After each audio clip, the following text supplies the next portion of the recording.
Salut les passionnés, ici Pascal Auger, journaliste conférencier pour Québec-Compostelle et préparé, formé, inspiré pour marcher au Québec ou encore Compostelle et initiateur du Chemin du Québec, initiateur coordonnateur du Chemin du Québec, 1200 km entre Montréal et le phare de Cap-Gaspé.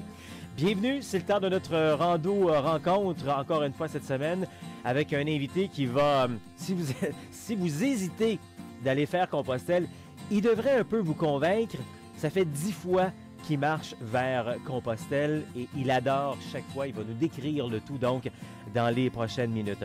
Vous regardez peut-être votre rando rencontre en direct. C'est diffusé chaque lundi à compter de 12h15 sur le Facebook Live de Pascal Auger, c'est moi.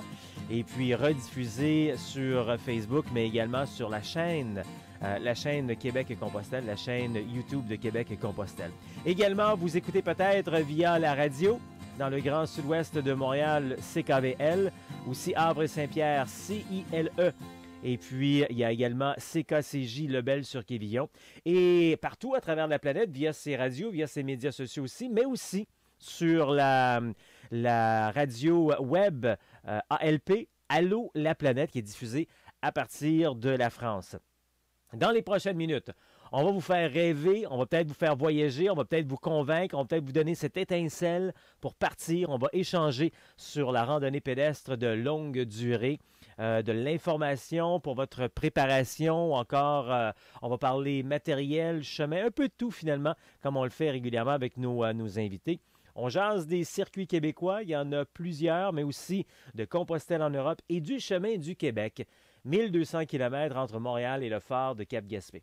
N'oubliez pas qu'en tout temps, vous pouvez aussi partager, échanger, nous envoyer vos questions, etc. pour qu'on puisse répondre directement ici ou encore à travers les médias sociaux. C'est toujours possible de me rejoindre soit par Facebook, Messenger, courriel également.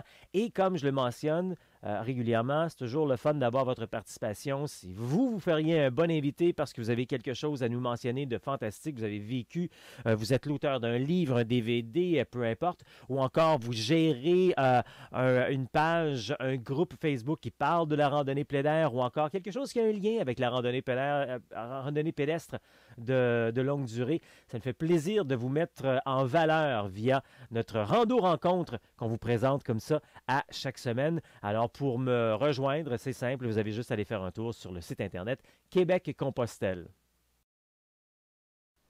Il est là pour nous parler de ses 9 vies sur le chemin de Compostelle, même s'il est déjà rendu à son 10e chemin. C'est Olivier Amiri qui nous parle de Belgique. Bonjour, Olivier. Bonjour à tous. On va parler spécialement de ce que ça a fait pour toi, Compostelle, surtout le Camino Francés. Je pense que ça a été une grande révélation, ça te fait énormément de bien de marcher. Mais avant, explique-nous un petit peu. Bon, tout d'abord, tu es belge, tu nous parles d'un endroit qui s'appelle La Louvière. C'est où exactement? Oui, la Louvière, donc c'est une ville qui se trouve dans la province du Hainaut et qui se trouve à 60 km de Bruxelles. Voilà, OK. c'est une ville assez gentille, sympathique. Les gens sont très chaleureux, OK. comme les gens du Canada d'ailleurs, du Parfait. Québec. Et là, j'apprends quelque chose. Donc, en Belgique, ça fonctionne en province. Vous avez des provinces, c'est ça? Oui, OK. oui, on en a quelques-unes. Oui, celle-là, c'est la plus grosse, la plus nombreuse. Vous en avez combien par curiosité des provinces en Un Belgique? million 200 000 habitants pour la Non, non, mais des province. provinces, c'est comme des départements, des Oui, provinces chez on vous. en a 8, 9 ou 10, mais je ne suis pas sûr parce OK. qu'on a la politique belge change beaucoup, les lois administratives évoluent énormément. Bon, OK, je peux comprendre là-dessus. Eh bien, écoute, ça tombe bien que tu me parles de ça, politique et tout, parce qu'on va parler de tes 9 vies sur le chemin. Mais avant de vivre ces vies-là, tu avais une autre vie qui touchait entre autres la politique et tu t'emmerdais un peu. Parle-nous un peu de qui tu étais avant le chemin.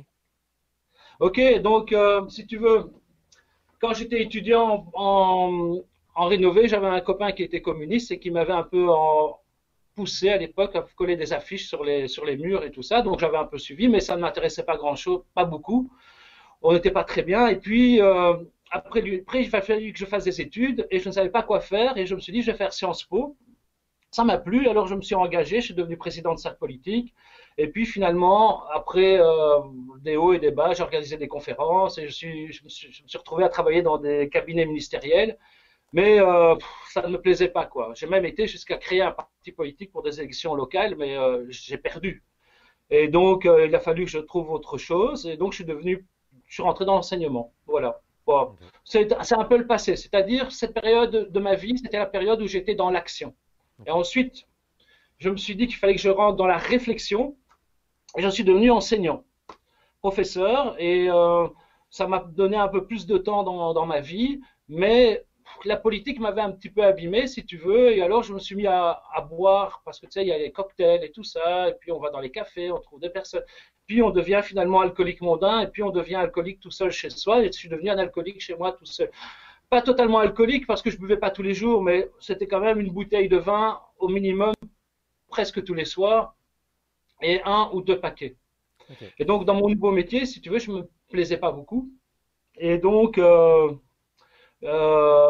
je fumais et j'étais devenu un peu déprimé, même dépressif, Tu as quoi. peut-être vu récemment, j'ai fait une entrevue avec des gens qui ont une auberge à Saugues en France, puis ils me racontaient que parmi les gens qui passent chez eux, 50% des gens voulaient changer de vie, changer de pays, changer de région. Ils voulaient faire du ménage, changer. Puis souvent, aller faire de la randonnée, ben, c'est juste qu'on se pose des questions, puis on réfléchit beaucoup.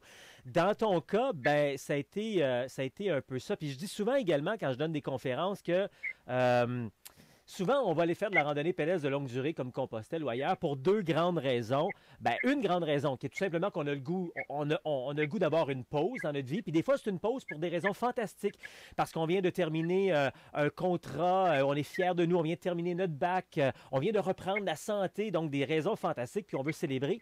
Puis des fois, c'est pour des raisons dramatiques. Je dis, des fois, c'est des gens qui viennent perdre un être cher à la maladie, ou encore qui ont des difficultés à comprendre un peu ce qui se passe alentour d'eux. Puis toi, tu tombes peut-être un peu dans cette catégorie-là, finalement. Tu l'avoues candidement, tu étais donc dans la boisson, puis je pense que tu as vécu également une rupture. Et tout ça fait en sorte que tu avais besoin d'aller prendre l'air. Et comment t'en es arrivé à dire, bon, mais là, je vais marcher Compostelle? Tu avais déjà entendu parler de ça? Comment t'en es rendu à ça? Ben, exactement, tu as totalement raison. Moi, c'était donc dans le côté des gens dépressifs, déprimés, que c'était vraiment quelque chose, hein. Là, j'allais même jusqu'à vomir dans les toilettes tellement je vomissais, hein, et pourtant je continuais, hein. Donc c'était vraiment, tu vois, c'est l'image du gars qui se, qui rentrait dans le mur avec sa voiture et qui continuait à accélérer et qui klaxonne en plus, quoi. Tu vois, je me rendais même pas compte, j'étais vraiment en train de me tuer. Et puis j'ai vu ce film, Saint-Jacques-la-Mecque. Et c'est très intéressant parce que tu vois un groupe de personnes qui partent, ils viennent tous d'horizons différents, ils ont tous des problèmes différents, et à la fin du voyage, ils ont totalement changé. Et ils ont trouvé une sorte de bonheur. Donc moi, je me suis dit, ben, je vais tenter cette expérience-là. Et c'est assez intéressant, hein, parce que, allez, je peux te parler du premier voyage, hein, tout première fois, quand je suis parti pour la première fois, j'avais rien qui était correct pour partir. J'avais des chaussures lourdes avec des bouts métalliques à l'intérieur. Je ne sais pas si tu imagines, hein, à Saint-Jean-Pied-de-Port en été. Je suis parti en juillet. J'étais dans l'enseignement. Donc juillet, août, j'étais obligé. Et donc, c'était lourd. Et alors, à l'intérieur de mes chaussures, il y avait des mauvaises chaussettes, bien sûr. J'avais un sac de 50 litres. J'avais 12 kilos. Un sac pour l'hiver polaire, un sac à viande, Ah, un sac à rêve, comme vous wow. dites, je crois. Hein, donc c'était lourd. Et alors, mon premier jour de vacances, quasiment, je suis là. Qu'est-ce que je fais pour partir mon premier jour à Saint-Jean-Pied-de-Port? Donc, Saint-Jean-Pied-de-Port, jusque, je croyais arriver jusque-là, jusqu'à Roncevaux. Moi, le matin, je prends l'apéro. Je suis un gars sympathique et tout. Donc, jusqu'à de 10 h jusqu'à 11 h, on boit des bières et tout. Je dis ça parce que je veux vous expliquer que le chemin, je vais t'expliquer, c'est que le chemin, c'est on apprend des leçons tous les jours. Il m'a appris des leçons, pas tous les jours, mais souvent. Donc là, j'ai compris, parce que j'avais bu quelques bières avant de partir sur le chemin, donc la montagne. Donc si vous savez, si vous voulez, quand vous prenez la montagne Saint-Jean-Pied-de-Port, les Pyrénées, vous avez 8 km où vous avez un dénivelé qui est pas comme ça, qui est pas comme ça, qui est comme ça. Donc c'est très dur. Ouais. Et bien sûr, j'avais une petite gourde métallique. Vous savez, je prends les plus lourdes, hein, métalliques, 1 litre. Ouais. Tant qu'à se Je compliquer marche. la vie, hein, aussi bien la compliquer comme il faut. Ah oui, c'est vrai, exactement. Et donc j'avais bu de la bière et j'avais un litre, il faisait très chaud. Après 2 heures, enfin même pas 1 heure, j'avais déjà plus d'eau dans mon truc. Je mourrais de soif, si vous voulez. Et bon, finalement, je l'ai fait. Mais euh, Mais qu'est-ce que ça m'a apporté? je suis J'ai vraiment parlé avec. content que tu exprimes ça au départ parce que c'est un peu ma raison d'être maintenant et c'est ce que je dis constamment quand je fais des conférences et des formations. Il y en a qu'on ne pourra jamais convaincre et tant pis, ils vont apprendre sur le chemin parce que j'en ai vu des gens apprendre sur le chemin, mais avoir un minimum de préparation avant de partir pour savoir quel genre de sac à dos on doit avoir pour un peu se faciliter la vie puis avoir un voyage confortable et abordable parce que non seulement tu vas acheter trop de trucs que tu n'as pas besoin, puis ça va être pesant, puis ça va être très lourd, puis tu vas trouver ça horrible, mais en plus, tu gaspilles de l'argent. Alors, c'est important d'avoir une base de préparation avant, donc ça, c'est bien. Mais dis-moi, il y a des gens aussi qui nous regardent, la plupart des gens là, qui regardent les entrevues que je fais, les entretiens, etc., ce sont des mordus, ce sont des passionnés. Il y en a qui ne sont pas tout à fait rendus là, mais tu sais, qui s'alimentent de ça. Il y en a quelques-uns qui nous regardent, qui te regardent présentement et disent, ben voyons donc, c'est quoi cette histoire-là? Le gars, il avait des problèmes, puis il a décidé d'aller marcher après avoir regardé un film, puis ça a changé sa vie. Non, mais il y a des gens comme ça. Qu'est-ce qu'on leur dit à ces gens-là, Olivier? Ben, ils doivent le faire. Et mettre qu'ils essayent. Au moins, avant de critiquer, il faut le faire, quoi. Si vous avez essayé toutes les solutions possibles, imaginables, dépenser plein d'argent chez le psy, ou alors voilà, avoir perdu toute sa vie, ne pas avoir envie de vivre, autant essayer ça avant d'en finir, quoi. Lancez-vous, partez, et vous regretterez pas. Ne fût-ce que pour les rencontres. Déjà, les gens ils croient se connaître, je crois, hein. Je pense que moi, je ne me connaissais pas en faisant le chemin. Et c'est en faisant le chemin que j'ai découvert qui j'étais.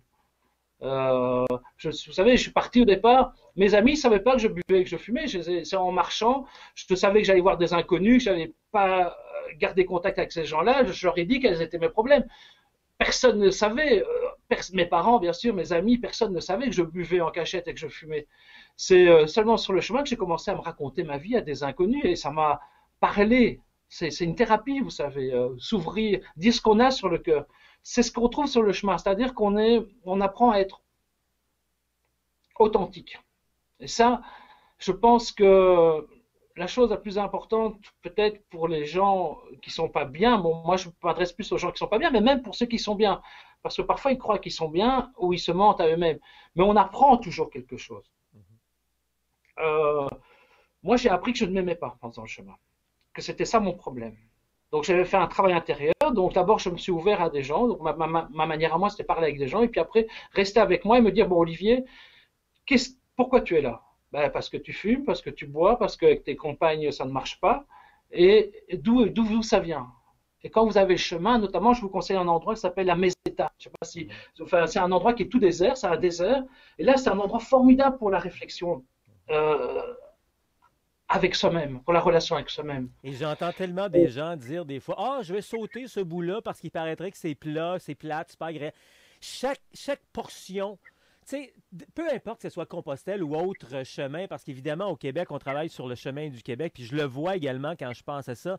Chacune des sections a quelque chose à nous apporter par son paysage, ses gens, ses connaissances, ses rencontres, sa température, parce que la Meseta en plein été, c'est chaud, là. Alors tout ça a quelque chose de fantastique à nous apporter. Dis-moi, est-ce que ce serait exagéré de dire, parce que c'est gros quand même ce que tu nous racontes, Olivier, est-ce que c'est exagéré de dire que la randonnée pédestre Compostelle a sauvé ta vie? Ah oui, c'est clair. C'est clair. D'ailleurs, j'ai écrit un bouquin. Je suis en train d'écrire un livre qui s'appelle Mes 9 vies à Compostelle, où j'explique tout ce que ça m'a apporté. Alors, avant, par exemple, les gens me regardent différemment. Les gens viennent vers moi. Donc, et alors, je les écoute. Mais je les écoute. Quand j'écoute des gens, par exemple, avant, j'écoutais pas les gens. Maintenant, je les écoute très sérieusement. Donc, ça m'a changé moi et je crois que ça a changé certaines choses dans mes amis. Bon, à mon retour, j'ai perdu la moitié de mes amis. Parce qu'il y en a qui n'avaient pas envie d'aller dans une autre type de relation. Mais il y en a d'autres, c'était extraordinaire. Par exemple, j'en avais un, il se plaignait tout le temps de sa compagne et tout ça. Alors je lui dis, mais quitte-la, si ça va pas. Ça fait 10 ans que tu me dis ça. Et il m'a dit, oui, mais il s'est ouvert à moi, il m'a dit, mais je ne sais pas rester seul. Et ça a été beau parce que on n'avait jamais dépassé ce stade de discussion. Et maintenant, quand on parle entre nous, ben, nos discussions sont beaucoup plus riches, beaucoup plus profondes. Et on évolue ensemble, on grandit ensemble. Euh, Il y a plein de trucs, oui. Écoute, on va en parler de ton livre dans les prochaines secondes avant qu'on se quitte. Là, Mes 9 vies, tu es en train de l'écrire présentement. C'est pas encore terminé, c'est ça, hein? Oui, oui, je suis quasiment à mon voyage en 2013. Donc, comme tu sais, OK. j'ai fait 10 fois le chemin. Ouais. Et donc, là, je parle de 2013 où je suis parti avec un autre ami. Lui, c'était assez marrant parce que il avait des mauvaises chaussures. Et comme il avait fait une erreur, je lui dis, enlève tes chaussures, achète-en des nouvelles. Je donne une anecdote.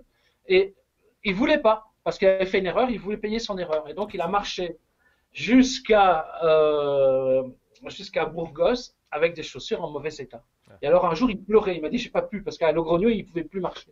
Donc il a été de Logroño en bus jusqu'à Narera. Il m'a dit, mais je pleure. Je dis, pourquoi? Je dis, pourquoi tu pleures? Mais parce que j'ai pas pu marcher. Mais je dis, mais oui, imbécile, tu avais des chaussures trop courtes. Mais bon, voilà, L'ego, il hein?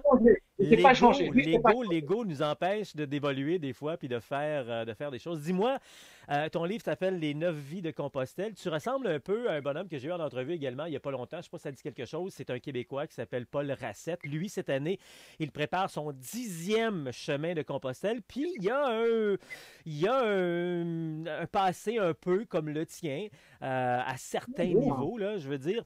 Et puis, tu sais, j'ai posé la question là, à lui, mais dans le fond, c'est lui qui me l'avait dit en pré-entrevue. Puis je vais te la poser également parce que les gens doivent te le dire. Pourquoi, là, 10 fois, t'as pas encore compris? Ben, chaque fois, j'apprends quelque chose. Et puis, je t'avoue, mon métier ne me plaisait pas. Donc, moi, j'ai appris mon premier voyage que je m'aimais pas. Mon deuxième voyage, c'est apprendre à m'aimer. Le troisième, pour dire merci, parce que j'avais arrêté la cigarette, j'avais arrêté l'alcool, je fais du sport. Le quatrième, parce que je me suis rattrapé une grosse tendinite, j'avais aux deux plantes des pieds, alors je me suis dit, ben, je vais quand même essayer. Et puis j'y vais avec une compagne qui me rendait la vie impossible, et donc j'avais besoin d'air aussi. Bon, ben, ça arrive, hein, parce que si vous aimez partir, quand on voyage comme ça, on revient plus le même, on aime bien son indépendance. Donc chaque voyage m'a appris quelque chose. Trouver un nouveau métier, par exemple, j'ai fait des études de cuisinier pour devenir cuisinier parce que je voulais quitter mon travail. Oh, les gens passionnés par leur travail, il y en a beaucoup dans l'enseignement, je les salue si je vois des collègues. Les enfants, j'adore les enfants. Bon, les règles pour donner cours, ça c'est autre chose, là, les trucs, les contraintes, ça c'est un peu embêtant. Mais donc je suis devenu cuisinier, si tu veux. Donc, quand j'ai refait le chemin après, c'était pour découvrir les bons restaurants, les spécialités locales un peu partout. Par exemple, si tu vas à la ville de Léon, eh ben, il faut pas manquer le Barrio Humeda ou bien le Barrio Gotico. Tu vas manger des spécialités, mais c'est délicieux. Pour changer un peu du menu du pèlerin, donc si les auditeurs n'ont jamais été, c'est pas trop cher de faire le chemin de Compostelle, donc tout le monde peut le faire. Vous avez des gîtes, vous pouvez dormir à 5 euros ou 7 euros. Vous avez des menus qui sont proposés pour vous le soir avec une bouteille de vin, une bouteille d'eau. Oui, c'est vrai. Une entrée, un plat principal, un dessert. 10 euros, 11 euros. Et si vous allez en Galice, c'est encore moins cher. Donc, euh, c'est vraiment Mais génial, tu sais, quoi. je te blague quand je dis ça, que tu y ailles 5, 10, 15, 20 fois. Moi, je te dis bravo. De toute façon, c'est plus proche pour toi, puis ça te coûte moins cher que pour nous. Mais je connais ça, hein, des gens qui vont une fois, puis c'est correct. Mais la plupart du temps, si tu y vas une fois, tu veux y retourner deux, trois fois, ou encore dans ton environnement, comme nous ici au Québec, ben, on se met davantage dans cette aventure-là. C'est un peu mon histoire, finalement. Moi, après l'avoir marché, ben, je commence à m'impliquer de plus en plus envers les gens et j'utilise mon métier, évidemment, de journaliste animateur pour pouvoir faire ce qu'on fait présentement aujourd'hui. Mais je Ouais, comprends ouais. ça et je disais ça que c'était juste à la blague que les 10 fois et tant mieux continue. Sauf que là, ça serait bien qu'une année, tu sautes et que tu viennes ici au Québec pour marcher notre 1200 km avec le chemin du Québec, là. Parce que t'es déjà Eh venu au bien, il y a Québec. un de mes amis qui doit te regarder maintenant. Je lui ai proposé de venir te voir au Québec avec sa femme, enfin avec sa femme, non, pas sa femme, il vient de divorcer, pardon, excuse-moi, avec ses enfants. Et, euh, et là, donc voilà, parce que lui, il voulait partir avec sa caravane et tout ça, mais je dis, ça t'aiderait beaucoup plus de faire le deuil de ta relation et d'aller marcher. Et en plus, l'association que tu représentes, enfin, les activités que tu proposes, elles ont l'air très intéressantes, quoi. Et en plus, Ouais. marcher sur le Québec, ça doit être Ah, écoute, formidable. c'est très, très, très bien. Mais écoute, on en revient à toi, puis à ton... là, donc, ton prochain chemin, c'est bientôt?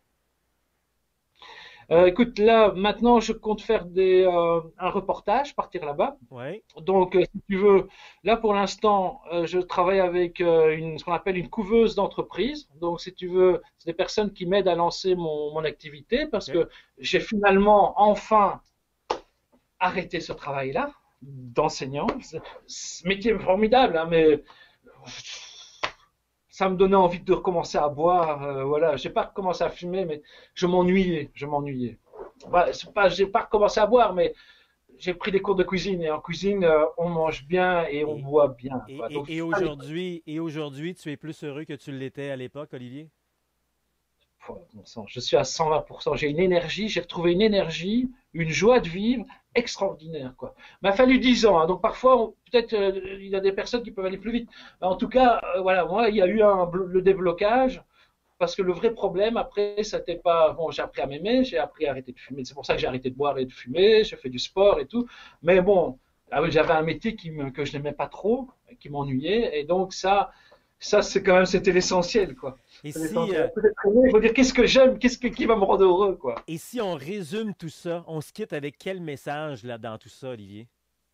Vivre. Il faut vivre. Il faut vivre parce que la vie, elle est comme ça. Il faut se dépêcher de vivre. Il est plus tard que vous ne le pensez. Si vous voulez changer quelque chose, faites-le maintenant. N'attendez pas, parce qu'on n'est pas immortel. La vie, elle est courte. Olivier Amiri, beau message. Merci beaucoup. Belle aventure. Buen camino. Puis au plaisir de se reparler et peut-être même de se croiser soit sur les chemins de Compostelle ou encore sur le chemin du Québec. Merci, Olivier. Ce sera un plaisir. Passez une excellente journée à vous. Au revoir. Bon, il nous reste environ 5 minutes à l'émission. Je vais entre autres vous parler de combien de kilomètres on doit marcher dans une journée. On me pose souvent la question. Juste avant ça aussi, je vous mentionne que on va se parler aussi du calendrier, des activités qui s'en viennent dans les prochains jours, dans les prochaines semaines. C'est pas compliqué, là. À tous les jours, il se passe quelque chose. À chaque semaine, il y a un événement. Donc, à tous les mois, vous pouvez participer à quelque chose. Alors, il y a plein de trucs, puis il y a plein d'affaires. Il y a des choses que je ne peux pas encore trop m'embarquer dedans. Très excitant avec la nouvelle saison 2019, le chemin du Québec, etc. Donc, je vous parle de ça dans les prochaines minutes. Mais juste avant, je vais répondre à une question qu'on me pose souvent. Puis, encore une fois, cette semaine, on me l'a posé. Je donnais une conférence à Saint-Bruno. Et puis, c'est toujours les classiques, les questions, surtout quand c'est des rencontres d'introduction, dans le fond, d'initiation, hein, quand on fait des conférences là, de 90 minutes, 1h30, 2 heures. Et puis, je me suis dit, ce serait le fun que j'en parle justement avec tout le monde pendant l'émission cette semaine. On me pose souvent la question, quand on va faire de la randonnée pédestre de longue durée à Compostelle ou encore le chemin du Québec, combien de kilomètres est-ce que je dois marcher, Pascal? Bon, là, il y a plusieurs réponses là-dessus. Je vais vraiment vous résumer ça le plus possible. Ça dépend quel genre de randonnée que vous faites. Si vous faites de la rando autonomie, vous m'avez déjà suivi. Sinon, allez faire un tour sur le site internet québeccompostelle.com pour découvrir. Il y a 3 types de randonnées au Québec. Rando autonomie, c'est plus en forêt, en montagne, en nature. Là, les distances peuvent parfois être un petit peu plus longues. Il y a rando tourisme également. Dans des endroits plus touristiques, ça se peut que les distances soient vraiment plus courtes pour ces endroits-là, mais ils ont chacun leur particularité. Si vous voulez vivre selon les valeurs de Compostelle, allons-y, tiens, avec Compostelle. Combien de kilomètres est-ce que je vais faire dans une journée? C'est vous qui décidez. Et c'est tellement ça la beauté de Compostelle. C'est libre, autonome et abordable dans une journée. C'est pas du tout inclus, c'est pas du préparé d'avance. Vous pouvez faire ça, mais sincèrement, vous manquez un peu l'esprit de Compostelle si vous faites ça. Je sais qu'il y en a plusieurs des fois qui sont insécures. Ouais, mais Pascal, j'ai peur de dormir dehors. Vous n'allez pas dormir dehors, inquiétez-vous pas. Il y a des gens qui ont fait le chemin 10 fois, qui n'ont jamais dormi dehors. On trouve toujours un endroit pour dormir. Alors, le nombre de kilomètres, ça dépend de vous. Vous voulez marcher juste du 10 km par jour? Aucun problème. Vous voulez marcher du 15, du 20, du 20. Généralement, on marche entre 15 et 30 km. Bien, comme j'ai dit, si vous voulez marcher juste 10 km, il n'y a personne qui va vous disputer pour ça. C'est sûr que votre voyage va être un peu plus long. Le budget, ben, il va falloir le prévoir d'avance. Mais comme vous savez déjà, si vous me suivez, un budget pour Compostelle, c'est environ entre 50 et 75 dollars par jour. Alors déjà, c'est assez abordable. Il faut juste se rendre au prochain village, finalement. Puis à Compostelle, des villages, ben, il y en a régulièrement. Alors ça, c'est pas vraiment un problème. OK, je réponds à la question pour Compostelle. Et au Québec, si vous marchez le chemin du Québec, ben, c'est le même principe. Dans la journée, vous pouvez marcher le nombre de kilomètres que vous voulez. Le seul petit défi supplémentaire avec le Québec, c'est que c'est grand, le Québec. Et parfois, les villages sont éloignés l'un de l'autre. Donc, ça se peut que vous soyez obligé, cette journée-là, de marcher 17 km ou encore 23 km. Mais tu sais, quand ça fait quelques jours déjà que tu marches ou encore que tu t'es préparé avant de partir, tu es habitué, puis il n'y en a pas de problème. Alors, c'est ça la beauté, finalement. C'est toi qui décides combien de kilomètres que tu vas marcher dans ta journée. Ça, c'est vraiment un très gros avantage. Alors, ça vous tente de savoir davantage là-dessus. Ben, tu sais, pas juste combien de kilomètres qu'on fait dans une journée, combien de kilomètres qu'on fait dans un voyage, où vous marchez, où vous dormez. La base, finalement, ben, c'est ce qu'on fait régulièrement. Je vous invite à aller faire un tour sur le site internet québeccompostelle.com. Vous allez il y a un onglet, c'est marqué Trouver votre atelier. Et puis, c'est le calendrier, finalement. Et vous allez y retrouver donc le calendrier de toutes les activités que l'on fait. Vous allez voir, il y en a plein. À tous les jours, d'ailleurs, il y a des ateliers en ligne. Peu importe où vous êtes à travers le monde, à travers le Québec, ça vous tente de voir ça dans le confort de votre foyer. Ça ne vous tente pas de faire la route, puis c'est correct, je comprends ça. Pourquoi se taper 2-3 heures de route, l'aller-retour, etc., alors qu'on peut le regarder dans le confort de son foyer? Fantastique. Donc, il y a des ateliers qui se donnent à tous les jours. Puis également, regardez sur le site Internet, entre autres, le prochain week-end de formation rando, le 9 et le 10 mars. C'est 2 jours, plus de 14 heures de préparation et de formation avec une randonnée pédestre de longue durée également. Aussi, il y aura le 16 mars le magasinage de groupe, magasinage réseautage. Donc, je vous aide à aller magasiner pour être certain que vous ne gaspillez pas du temps et de l'argent. Ça, c'est bien important. Le 17 mars c'est notre prochaine marche. C'est entre Valcourt et Richemont. Allez faire un tour sur le site Internet pour réserver votre place d'avance. Il y a un coût pré-vente pour l'événement. C'est un coût vraiment symbolique de 7 $. Là. Et puis, sinon, ben, le coût est différent quand vous êtes directement sur place. Alors, allez faire un tour sur le calendrier. Vous allez voir tout ça, toutes ces activités donc qui ont lieu régulièrement sur Québec-Compostelle. Et puis, tout plein d'autres trucs finalement qu'on est en train d'organiser, dont des voyages libres et accompagnés sur le chemin du Québec à partir du mois de mai. J'en dis pas plus, j'en ai déjà trop dit. On travaille très fort. Ça devrait... C'est pas la semaine prochaine, c'est l'autre. On va pouvoir faire des annonces officielles là-dessus. Alors, voyez le calendrier. Trouvez votre atelier, trouvez votre chemin. Voyez le tout sur québeccompostelle.com. On est également sur Facebook, Instagram, aussi YouTube. Québec-Compostelle, ça marche.